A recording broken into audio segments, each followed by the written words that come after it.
Já estamos de volta com o Gazeta Entrevista para receber aqui os nossos convidados desse segundo bloco e vamos falar de educação, mais especificamente sobre educação indígena. Aconteceu recentemente um seminário promovido pelo IFAC, junto com o movimento indígena, para discutir a educação profissionalizante voltada para os índios, os indígenas, né? Então é um assunto muito interessante, já tem muitos indígenas presentes nas instituições de ensino, como o IFAC, por exemplo, e é preciso que se haja uma discussão mais aprofundada sobre a educação intercultural dessas pessoas que começam a se inserir na sociedade e, desse modo, passam a fazer parte do contexto na educação. E a gente vai aprofundar esse assunto agora. Eu vou conversar com a professora Alcilene Alves, lá do IFAC, e com o indígena Joaquim Maná, que é Unicuim, e ele é palestrante, participou desse seminário também.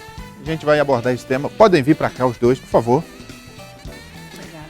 Boa noite, tudo bem? Boa noite, obrigada. Seja bem-vindo, por favor. Obrigada. Tudo bem? Tudo bem.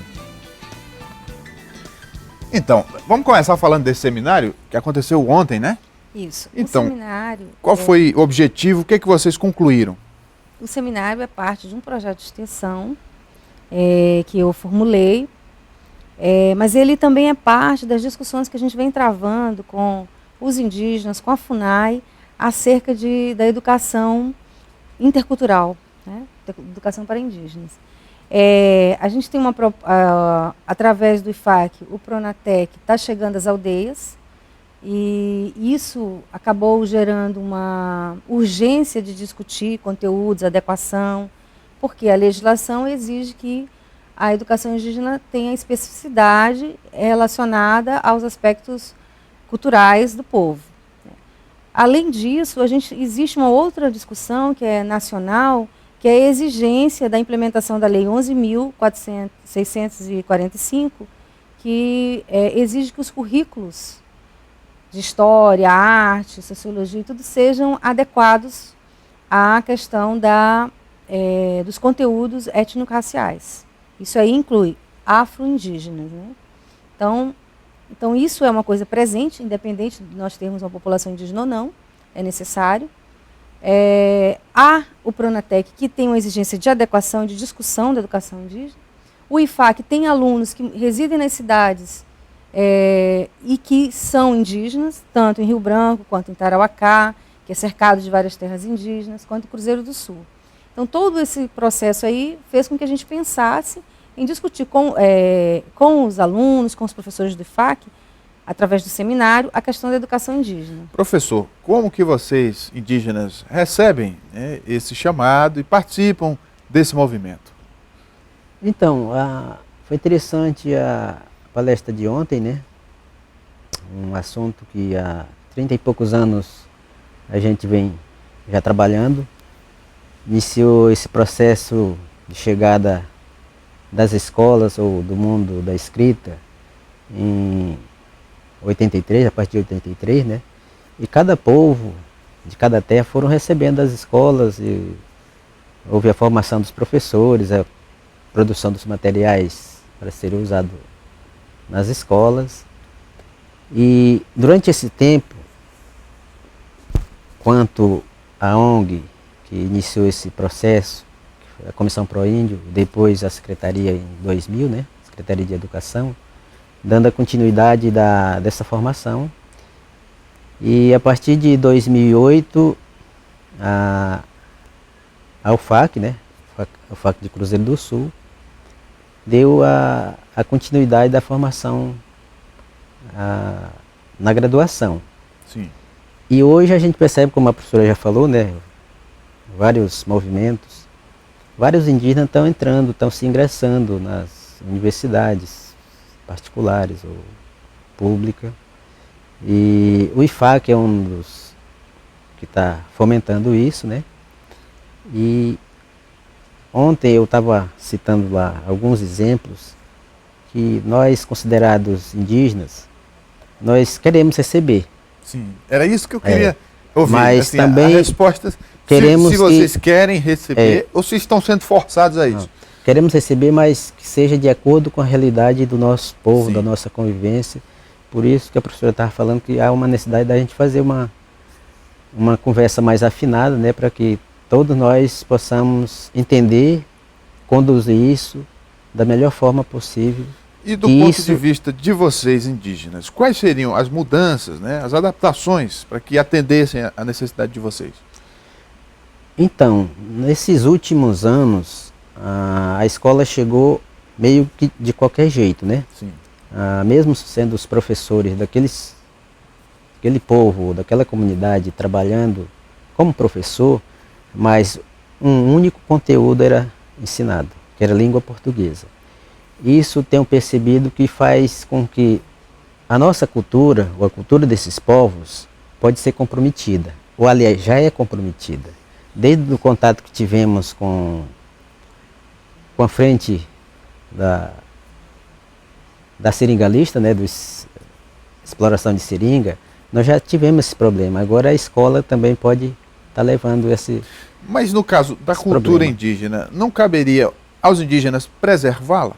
Simplesmente assimilar algo, mas mantendo a sua essência? Então, a discussão de hoje, ouvindo várias lideranças, vários representantes, é isso que eles querem que aconteça.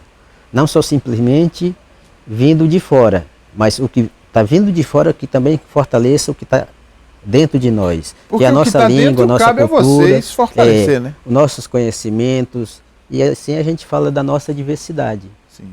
E várias legislações são pertinentes a essa situação, mas a gente percebe que ainda há muita deficiência de que as políticas possam implementar isso.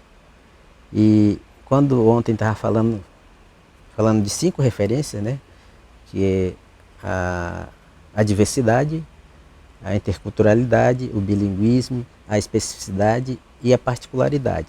Talvez nessa particularidade é que a gente precisa definir. Sim. O que nós queremos que os nossos futuros jovens aprendam, quanto o conhecimento de fora e quanto o nosso conhecimento.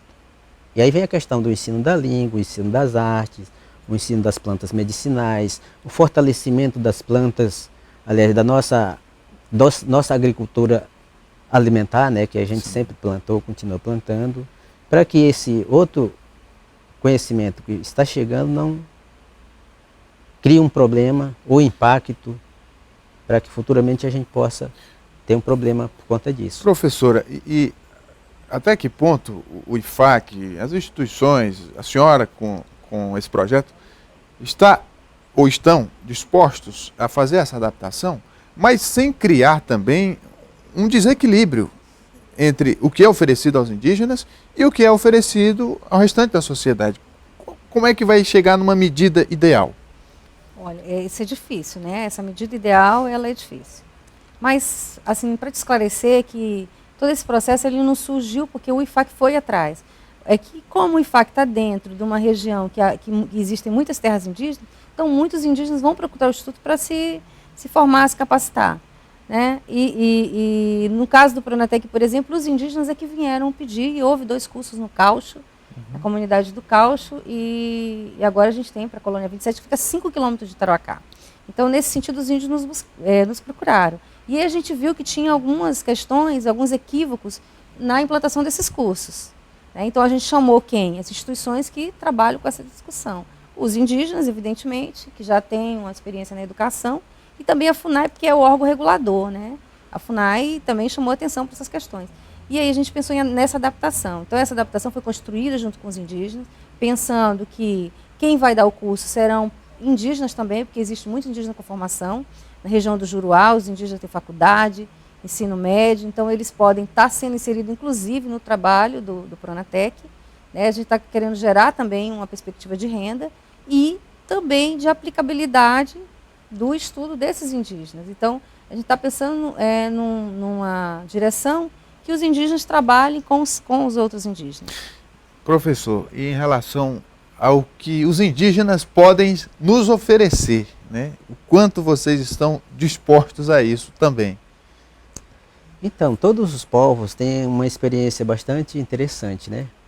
A gente sabe que no mundo, ou no Brasil, no Acre, muitos da alimentação, estuário, nomes de animais, de plantas, são da palavra considerado indígena. Sim. Desde o Brasil, que é do Tupi, né? Verdade. G, aqui também no Acre, que a gente, por exemplo, a palavra jacaré, quando comecei a aprender a língua portuguesa, jacaré para mim era da língua portuguesa. Quando comecei a fazer a linguística, eu pude perceber que é da língua tupi-guarani. Sim. Que não é jacaré, é iacaré. E aqui a gente sabe que a gente foi se adaptando a vários nomes desses nomes que vieram de outros povos, né? Sim. E agora que eu sei que praticamente 30 ou 40% dos nomes que a gente usa do dia a dia, nomes de insetos, de animais ou de plantas, são nomes desses que foram gerados pelos esses povos, né? Sim. Aqui também nós somos, quanto Runicuim, Axaninca, Manchineri, cada um tem um conhecimento para contribuir. E é uma discussão que nunca se esgota, né? Uhum. A forma da relação entre os povos indígenas e o restante da sociedade, e que alguns enxergam os índios como coitadinhos, que não são. Como é que o senhor vê isso? Então, geralmente, para quem vê, já se trata de um preconceito, né? Quando você vê o outro inferior a você, você não percebe a vida social que ele vive. Eu tenho feito algumas discussões a respeito disso com os professores Runicuim, falando que nós não sabemos construir, por exemplo, as máquinas que são usadas no dia a dia. Mas nós sabemos construir a nossa casa, nossos barcos, nossos trabalhos para conviver, a flecha, que é parecido à tecnologia que vocês usam. E nem por isso a gente é coitadinho. Talvez quem vem de fora, quando vê a gente pelado, com arco e flecha, ele está falando, poderia dar uma espingarda para ele que vai ser mais fácil. Mas fazendo isso vai criar uma dependência, ou já criou uma dependência, para essa sociedade. Porque ele vai depender de muitas situações. Por exemplo, se ele tem uma arma, vamos dar o exemplo da arma, ele vai precisar da manutenção, que é da munição, né? Sim. Enquanto nossos arcos e as flechas, nós mesmos damos uma manutenção sem precisar de gastar nenhum tostão. Então, vários outros exemplos dessa Compreendi vida. Perfeitamente, E é isso que, quando se trata do conceito intercultural, é isso que a gente quer trabalhar. O conhecimento de fora e o conhecimento desse povo. Para que nenhuma desses conhecimentos possa impor a outra. Que nesses últimos anos eu tenho percebido que a língua portuguesa, o conhecimento do mundo oriental e ocidental tem imposto os conhecimentos desses povos. E aí fragiliza a convivência dele, a língua, a cultura e vários outros problemas que estão acontecendo. O senhor é que é um privilegiado, né? Porque é indígena e sabe muita coisa que a gente sabe também, né?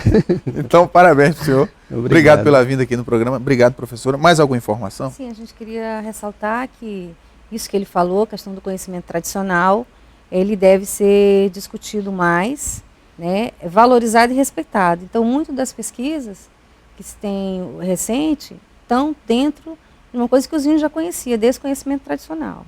E a outra coisa que eu quero colocar é que esse fórum que nós fizemos é apenas o início de vários fóruns. O primeiro momento foi de sensibilizar os alunos, de conhecer, de discutir e de ter essa compreensão da importância dessa educação e do conhecimento de outros povos. E um segundo momento seria a elaboração de um currículo mais adequado. A gente, claro, não sei se a gente vai chegar um dia, mas que seja mais adequado a essas populações. Na verdade é um processo, né? Nada é definitivo, vai sendo transformado. Obrigado mais uma vez. Obrigado. O Gazeta Entrevista vai dar uma parada e a gente volta daqui a pouco. Continue com a gente.